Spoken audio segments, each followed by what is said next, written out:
For many Americans, 2020 has been a pivotal year, a time of loss, polarization, and resistance. If there's a story of racial reckoning in metrics and events, there's also a cultural awakening.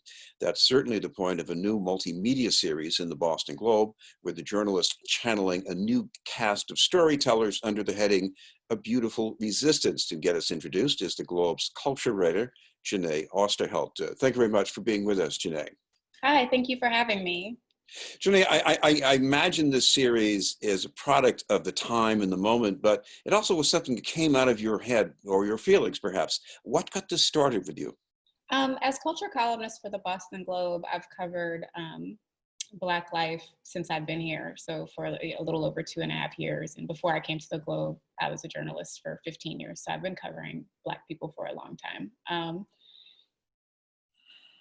It's a product of the moment, but it's also an organic outgrowth of my work. The thing is, when you cover social justice and identity through the lens of culture and art, as I do, because our country is so broken and divided, the stories often focus on the injustice.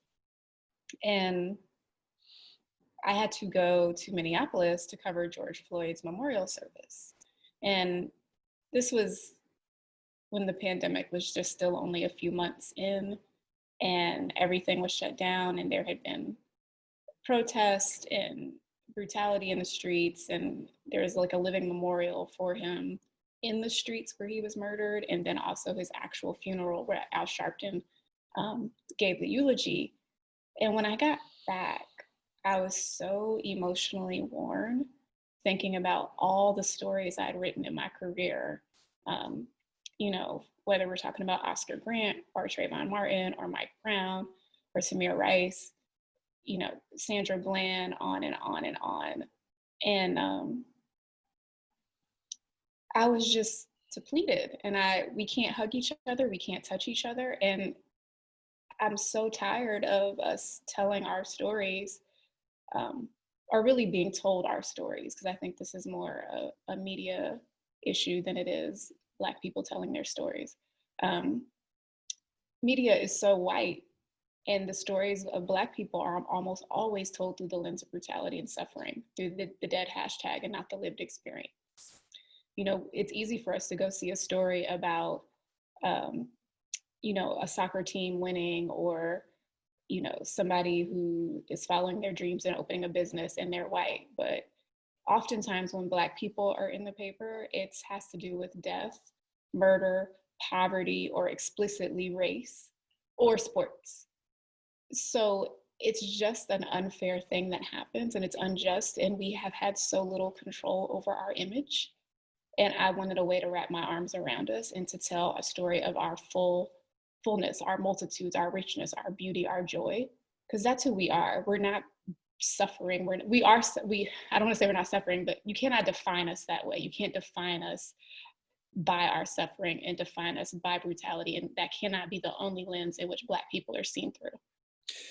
One divide we went through here in Boston was how the protest reflected the community on the one hand, and the part of the events that came later that the media, much of the media at least, responded to with alacrity, the property damage. How did you feel about that divide? I wrote about that, and for me, America's love language is money. America's love language is property. America treated Black people as property to buy, to sell. Even now, mass incarceration. It's like there's all these jail beds, but no hospital beds. And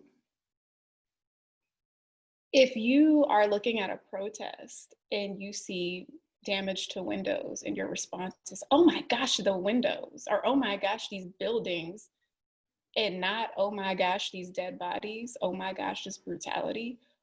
If you care more about a broken window than you do about broken bodies and lives that can never be brought back, I think that is a reflection of American values. It's like, you know, we're so capitalistic, we can't even think about the bodies that are lost, the lives that are lost. We can't think about or prioritize actual living human beings because we're so busy focused on The violence. I remember watching footage on the news, and this woman kept talking about, oh, the violence and how she was scared. She was standing in the street reporting the news. Nobody was touching her. No one was coming near her. No one was threatening her. They were just running in and out of stores. There was literally no actual physical violence. And she just kept saying it over and over again. And I just kept thinking, wow, like, I wish that they were out in the streets caring this much when Black people were being murdered. One of the things you did in your series was describe the chemistry of protest in a very personal way that was actually captured by a photographer you interviewed later. Tell us about that day, going to the Say Her Name protest. The Say Her Name protest was on July 4th, and it was a march that started in Nubian Square and went all the way to the Common. And it was just such a beautiful day. It was a day of healing. The Sisters of the Calabash were there. They're an Afro-Indigenous group of women.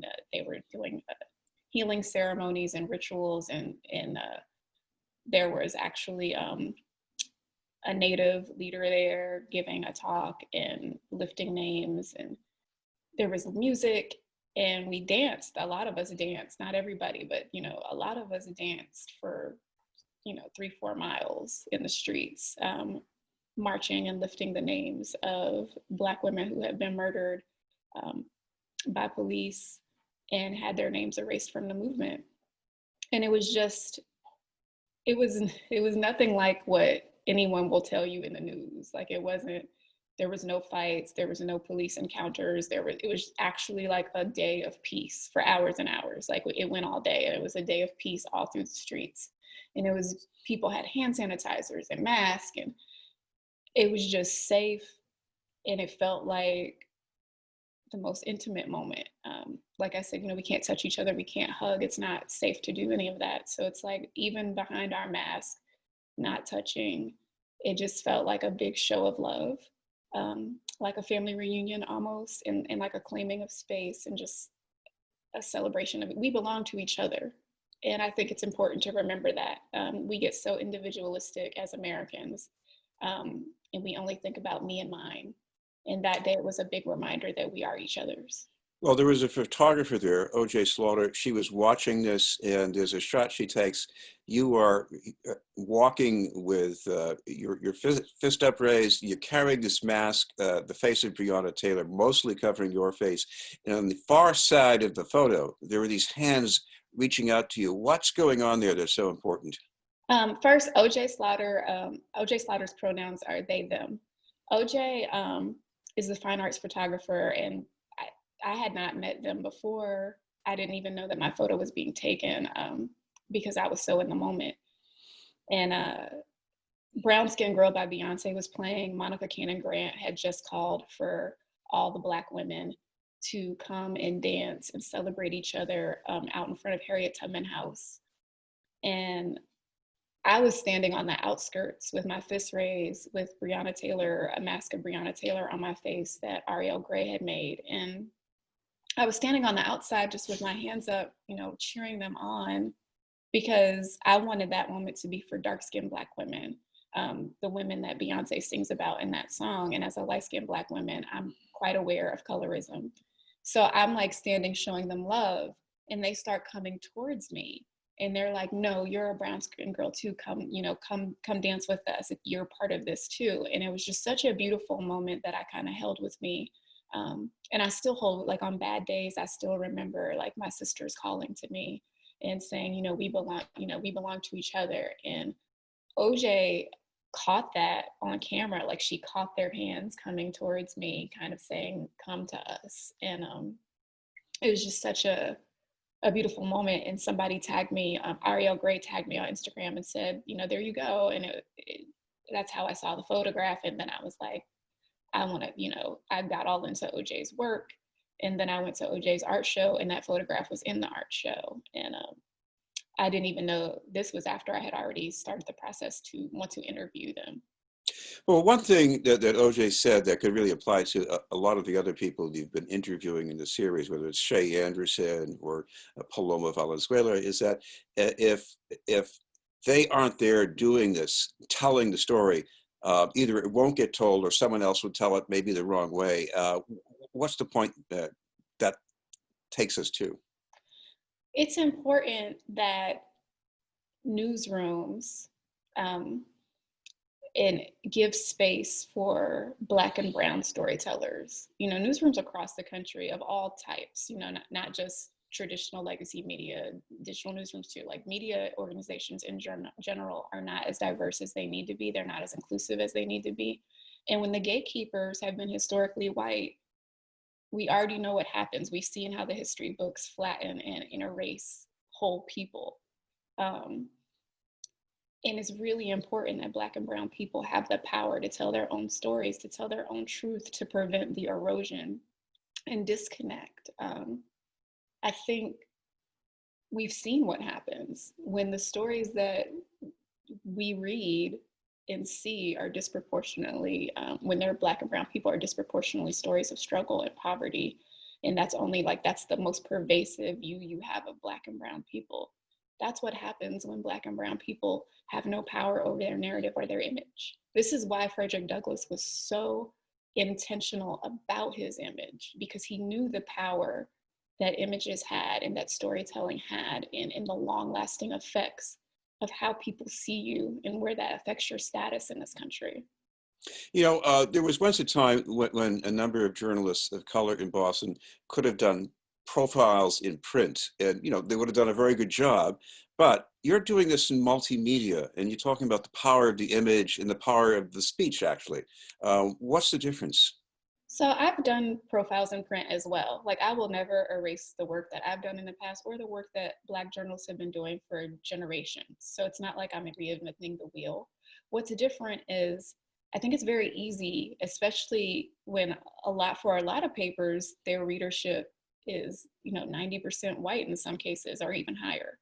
So I think it's easier to disengage or to overlook um, a story about somebody Black, especially when unconscious bias plays a role in the real estate you get in print. Like, maybe we've been doing Black profiles for years, but do they run on A1? Are they the centerpiece? Or are they below the fold in the corner with a little picture that's in black and white, or no picture at all? When it's multimedia, we have a landing page like bostonglobe.com/a beautiful resistance. We have an Instagram page. We have every week you get a video, which you can watch on Instagram. You can watch the whole thing on Instagram, or you can watch it on the website or YouTube. We also have a written story. We have a Q&A, and we have a playlist curated by a Boston hip hop historian, Dart Adams. So it's music, it's visuals, it's reading, it's social media, it's nuanced and rich in its layers, because I want to create access points for all different types of people to come and get this information and engage with it. So it's not just about using technology that's available. This is about getting to people where they are. If they're on their cell phone, if they're on Instagram, and they can even, feed back in some way too. Yeah, it's about creating points of access. Like, it's about the storytelling, it's about the power of images, and it's also about creating points of access. Like, there's not a lot of access when it comes to getting the things you want. I work for the Globe. I love the Globe, but our prices are very expensive, and I think it's worth it. But I also know that not everyone can afford it. And I also know people who can afford it might not trust it, because they don't know that they're properly reflected because of a history of not being properly reflected. So I want to make sure that we're creating enough access points so people can see like, hey, we're here, you're here, I am reflecting you. We belong to each other. Like, I'm not here to cover the community. I'm here to serve the community. I am the community. Well, the Globe is a familiar name still, but as far as the other access points, can we remind our viewers about where they can find us? Yes, on Instagram, at A Beautiful Resistance, on the Boston Globe's website, bostonglobe.com/A Beautiful Resistance. The videos are also on YouTube. All of the playlists are on YouTube Music, Tidal, Spotify, and Apple Music. And you can find the Q&As and everything also on my Twitter, twitter.com/sincerely Jeneé. We're working on a lot of things. We have 3 more episodes for this season, but this is the first season, so there'll be another season. So we have lots more content coming. This is not a one-off. This is something I'm very committed to. Bell Hooks said in her essay, Love as a Practice of Freedom, working within community, whether it be sharing a project with another person or with a larger group, we are able to experience joy and struggle. That joy needs to be documented. For if we only focus on the pain, the difficulties which are surely real in any process of transformation, we only show a partial picture. So this is my effort of showing a fuller picture, a more whole picture of who we are. Well, thank you very much for taking the time to be with us. Thank you. It was Jeneé Osterheldt from the Boston Globe. We'll have more news in just a moment.